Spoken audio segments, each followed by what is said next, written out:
लेकिन ननद जी, आज हमारा सुहागरात है, आज भी आप लोग इसी कमरे में सोएंगे क्या? अरे आप और भैया सुहागरात बिस्तर पर मनाएंगे ना, हम तो नीचे सोएंगे, फिर क्या दिक्कत? ये बोलकर अंकिता और अमृता के सास ससुर उसी कमरे में सो गए। बिस्तर पर अमृता और उसका पति अनिल सो गया। अमृता सोचने लगी, मैं क्यों भाग आई अपने घर से? अब सुहागरात भी सबके साथ मनानी पड़ रही है। ये कैसी जिंदगी है मेरी। अनिल ने कहा, अमृता तुम सो जाओ। ये बोलकर अनिल सो गया। अमृता बहुत गुस्सा हो गई, लेकिन वो कुछ कह नहीं पाई। वो अमीर घर की लड़की है, उसे हमेशा एसी में रहना पसंद है। उसके बाथरूम में भी एसी की ठंडी ठंडी हवा आती थी। एक दिन रास्ते में अमृता की गाड़ी खराब हो गई, इसीलिए उसे ऑटो लेना पड़ा और उस ऑटो में अनिल भी था। जल्दबाजी में उतरते हुए अमृता अपना पर्स ऑटो में ही भूल गई। उसके जाने के बाद अनिल ने पर्स को देखा। अरे वो मैडम तो अपना पर्स भूल गई, मुझे इसे लौटाना पड़ेगा। अनिल अमृता को ढूंढने के लिए ऑटो से उतर गया और कुछ देर बाद उसे ढूंढ निकाला। मैडम आपका पर्स ऑटो में आप भूल गई थी। अरे मैं तो यही ढूंढ रही थी। आपका बहुत बहुत धन्यवाद। आज आप नहीं होते तो मेरा बहुत नुकसान हो जाता। और इसी तरह दोनों की मुलाकात हुई और दोनों एक दूसरे के प्यार में पड़ गए। अमृता ने प्यार का इजहार किया, लेकिन अनिल ने कहा, देखो अमृता, मैं गरीब हूँ, बस्ती में रहता हूँ, सिक्योरिटी गार्ड की नौकरी करता हूँ, तुम मेरे घर में नहीं रह पाओगी। लेकिन तब अमृता के सर पर प्यार सवार था। उसने कहा, मैं तुम्हारे साथ जहन्नुम में भी रह लूंगी, बस तुम मुझसे शादी कर लो। मेरे घर वाले तुम्हें कभी स्वीकार नहीं करेंगे। मैं कल भाग कर आऊंगी और हम दोनों शादी कर लेंगे। प्लान के मुताबिक अमृता भाग आई और दोनों ने शादी भी कर ली। अमृता अनिल के घर आई। आओ बहू, बैठो। असल में इस घर में एक ही कमरा है और एक ही पंखा है। हम सभी यहाँ मिलजुल कर रहते हैं। कोई बात नहीं, मैं भी रह लूंगी। अब कह रही हो, लेकिन कुछ दिन रहने के बाद भाग मत जाना भाभी। सभी हंसने लगे और रात को सभी उसी कमरे में पंखे के नीचे सो गए। गर्मी बहुत थी और अमृता अपनी जिंदगी में पहली बार रात को बिना एसी के बिता रही थी। अब उसे प्यार की कीमत समझ में आने लगी। क्या घंटा प्यार, इससे अच्छा मैं अपने माता पिता की पसंद से ही शादी कर लेती। अमृता को नींद नहीं आई। उसने सुबह अनिल से कहा, अनिल मुझे एसी के बिना रहने की आदत नहीं है, मुझे एसी चाहिए, एक एसी खरीदो ना। ये क्या कह रही हो अमृता? एसी की जितनी कीमत है उससे आधी मेरी सैलरी है, वो भी घर चलाते हुए खत्म हो जाती है। मैं एसी कहाँ से लाऊंगा? अनिल ने मना कर दिया। अमृता दुखी हो गई। उसने पूरा दिन कुछ नहीं खाया। शाम को जब अनिल लौटा तब वो अनिल के साथ झगड़ा करने लगी। अनिल मैं यहाँ ऐसे नहीं रह सकती। क्यों, एक दिन में सारा प्यार खत्म हो गया क्या? मैंने तो पहले ही कहा था कि मैं गरीब हूँ, लेकिन तुमको ही जल्द से जल्द शादी करनी थी। अच्छा, अब सब कुछ मेरी गलती है। ठीक है, मैं अभी के अभी घर छोड़कर जा रही हूँ। अमृता घर छोड़कर चली गई। अनिल के माता पिता दुखी हो गए। अंकिता ने कहा, मैंने तो पहले ही कहा था ये भाग जाएगी। अमृता मायके गई, लेकिन उसके पिता ने कहा, तुमने घर छोड़कर एक बस्ती के लड़के से शादी कर ली है, मेरे लिए तुम मर चुकी हो, निकल जाओ यहाँ से। मायके में अमृता को जगह नहीं मिली। वो रास्ते में भटकने लगी। भूख के चलते उसका सर चकरा गया और वो गिर पड़ी। उसका नसीब अच्छा था कि वहाँ उसी वक्त अनिल आ गया। अरे अमृता, यहाँ क्या कर रही हो? अनिल, मेरे पापा ने मुझे घर से निकाल दिया, अब मैं क्या करूंगी? अपने ससुराल चलो, वो भी तो तुम्हारा ही घर है। वहाँ बस एक पंखा है, मैं वहाँ नहीं रह सकती। अरे रास्ते से तो बेहतर है, चलो। अनिल अमृता को घर ले आया। अंकिता ने कहा, क्यों भाभी, आ गई फिर से? इस बार रह पाओगी ना? अंकिता ससुराल में रहने तो लग गई, लेकिन वो दिन ब दिन गुस्से वाली होने लगी। वो बात बात पर सबको सुनाने लगी। बहू, मुझे एक गिलास पानी देना, बहुत प्यास लगी है। मैं आपकी नौकरानी हूँ क्या? खुद ले लीजिए। ये क्या भाभी, अपने ससुर से कोई ऐसे बात करता है क्या? अरे अंकिता, रहने दे, गर्मी से वैसे भी बहू की हालत खराब है। ऐसे ही अमृता सबके ऊपर चिल्लाने लगी। घर में तांडव शुरू हो गया। अनिल भी दिन ब दिन परेशान होने लगा। एक दिन उसके एक दोस्त ने पूछा, क्या बात है अनिल, आजकल तू बहुत परेशान दिखता है। अरे क्या कहूँ यार, बीवी को एसी चाहिए, इधर टेबल फैन खरीदने के पैसे नहीं है। तू भी ना यार, अमीर घर की लड़की से शादी कर ली, तुझे ये सब पहले सोचना चाहिए था। इसी तरह दिन बीतने लगे। एक दिन अमृता के ससुर ने न्यूज़पेपर में पढ़ा, किडनी की जरूरत है, एक किडनी के बदले 50,000 रुपए मिलेंगे। अरे वाह, 50,000 में एक अच्छी एसी आ जाएगी। वो किसी से कुछ ना कह के घर से निकल गए। सही एड्रेस पर पहुंचकर उन्होंने अपनी एक किडनी बेच दी और उन पैसों से एसी खरीद कर ले आए। बहू, ये देखो मैं क्या लाया हूँ। अरे वाह, एसी बहुत बढ़िया। लेकिन पिताजी, आपको पैसा मिला कहाँ से? अरे ये क्या, आपके पेट पर ये निशान कैसा?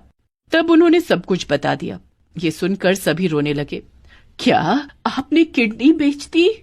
तो क्या हुआ, मैं तो ज्यादा दिन के लिए नहीं हूँ इस धरती पर। उसके बाद हमारी बहू ही तो रहेगी यहाँ, उसके लिए इतना तो मैं कर ही सकता हूँ। ये सुनकर अमृता की आंखों में आंसू आ गए। उसे गिल्ट होने लगा। पिताजी, मुझे एसी चाहिए था, लेकिन आपकी किडनी के बदले नहीं। मैं आज ही एसी लौटा दूंगी। अमृता ने एसी लौटा दिया और अपना एक हार भी बेच दिया। उन पैसों से उसके ससुर का ऑपरेशन किया गया और एक किडनी लगवाई गई। मुझे आप लोग इतना प्यार करते हो, यही मेरे लिए बहुत है। मैं खुशी खुशी एक पंखे में रह लूंगी और मेहनत करके खुद से सब कुछ बना लूंगी। बस आप लोग हमेशा मेरे साथ, मेरे पास रहना। अमृता समझ गई कि प्यार ही सबसे कीमती चीज होती है। वो इसके बाद एक ही पंखे में मिलजुल कर रहने लगे। उसने एक नौकरी भी ले ली और उन्हीं पैसों से बड़ा घर बनवाया और सबसे पहले अपने सास ससुर के कमरे में एसी लगवाया। इस तरह सब लोग खुशी खुशी रहने लगे। बड़ा बाजार में बिरजू सेठ की एक गारमेंट्स की दुकान थी। वहां अच्छे और महंगे कपड़े बिकते थे। उसी दुकान के सामने फुटपाथ पर तब्बू भी कपड़े बेचती थी। सस्ते कपड़े ले लो, सस्ते और अच्छे कपड़े, एक बार खरीदोगे 10 साल पहनोगे, टिकाऊ कपड़े हैं। लेकिन वो इलाका अमीरों का था, इसलिए अमीर लोग फुटपाथ से नहीं, बड़ी एसी वाली दुकान से कपड़े खरीदना चाहते थे। मैडम आइए ना मेरी दुकान पर, अच्छे कपड़े हैं। दुकान? इसे तो दुकान कहती है, धूल मिट्टी के ऊपर कपड़े रखे हुए हैं। मैं क्या भिखारी की बच्ची हूँ जो ये सब खरीदूंगी? ये बोलकर वो औरत बिरजू सेठ की दुकान में घुस गई। तब्बू धूप में खड़े खड़े इंतजार करती रही। आज एक भी कपड़ा नहीं बिका। घर में सभी भूखे हैं। ऐसे ही चलता रहा तो हम सबको भूखे मरना होगा। पूरा दिन धूप में खड़ी रहने के बावजूद तब्बू का एक भी कपड़ा नहीं बिका। वो खाली हाथ घर लौट गई। उसका पति बिस्तर पर पड़ा हुआ था। उसका पति रमेश पहले कपड़े बनाने वाली फैक्ट्री में काम करता था, लेकिन एक एक्सीडेंट की वजह से उसके दोनों पैर कट गए। तब से वो बिस्तर पर ही सोया रहता है और तब्बू कपड़े बेचकर घर चलाती है। उसकी एक 3 साल की बेटी भी है। तब्बू के घर लौटते ही उसकी बेटी कुसुम ने कहा, माँ दूध लाई हो ना, मुझे बहुत भूख लगी है। नहीं बेटी, आज एक भी कपड़ा नहीं बिका। हे भगवान, ऐसे तड़पा तड़पा कर हमें मारने की क्या जरूरत है? एक ही बार में हमें ऊपर बुला लेते। ऐसा मत कहिए जी। अरे तो क्या कहूँ, एक्सीडेंट में मैं मर जाता तो भी तुम लोगों को कंपनी से कुछ पैसे मिलते। अब तो मैं जिंदा लाश हूँ। भगवान सब कुछ ठीक कर देंगे, भगवान पर भरोसा रखिए थोड़ा।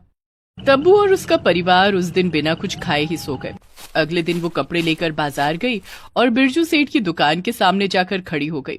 वो फुटपाथ पर कपड़े सजाने जा ही रही थी कि तभी वहाँ बिरजू सेठ खुद आ गया। तुम यहाँ अपनी दुकान नहीं लगा सकती, चलो चली जाओ यहाँ से। क्यों? इस दुकान से ही मेरा घर चलता है। लेकिन तुम्हारी दुकान की वजह से मेरी दुकान का शोभा कम हो जाता है। नहीं, मैं नहीं जाऊंगी यहाँ से, जो करना है कर लीजिए। बिरजू सेठ जानता था कि तब्बू यहाँ से आसानी से नहीं जाएगी। उसने पहले से तैयारी करके रखी थी। उसने तुरंत पुलिस को बुला लिया। बिरजू सेठ के पास बहुत पैसे थे, इसलिए पुलिस भी उसकी गुलामी करती थी। पुलिस ने तब्बू से कहा, तब्बू चली जा यहाँ से, ऊपर से ऑर्डर है, फुटपाथ खाली करना होगा। लेकिन साहब मैं कहाँ जाऊँ? मैं मर जाऊंगी साहब, मेरा पूरा परिवार मर जाएगा। हाँ तो जिंदा रह के भी क्या कर लोगी? इस दुनिया में तुम जैसी गरीबों की जरूरत ही क्या है? पुलिस ने तब्बू को भगा दिया। तब्बू घर लौट आई। क्या हुआ, तुम आज जल्दी लौट आई, क्या बात है? बिरजू सेठ और पुलिस ने मुझे भगा दिया। मैं और कभी वहाँ कुछ नहीं बेच पाऊंगी। अब घर कैसे चलेगा, खाना कहाँ से आएगा, कुसुम की पढ़ाई कैसे होगी? सब कुछ खत्म होता जा रहा है, सब कुछ बर्बाद हो रहा है। तभी कुसुम वहां आई। माँ मुझे भूख लगी है, खाना दो ना। नहीं है खाना, चुप रह, खाना नहीं है मेरे पास।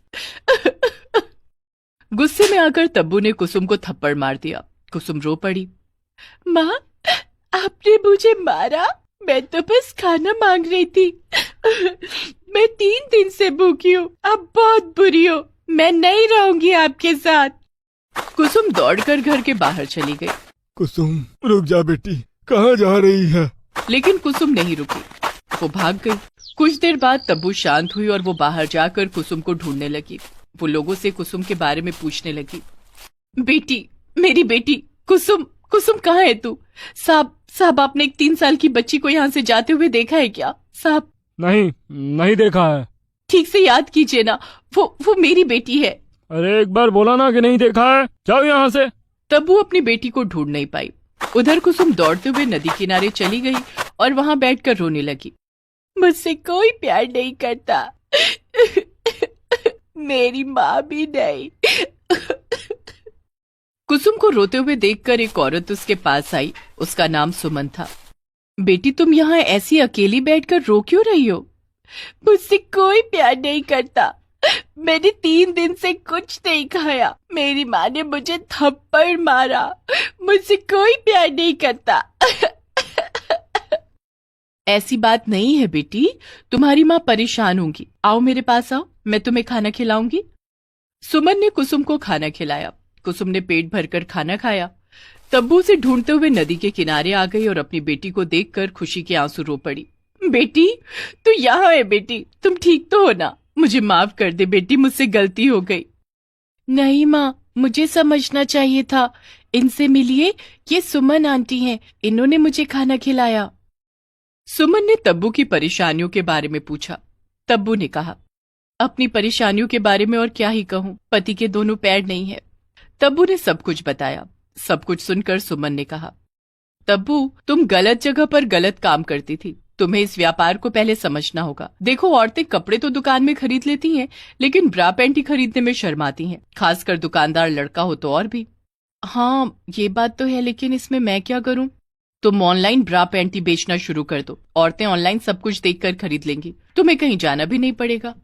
सच? लेकिन ऑनलाइन कैसे क्या करते हैं मुझे तो नहीं पता, और मेरे पास पैसे भी नहीं है। बस इतनी सी बात।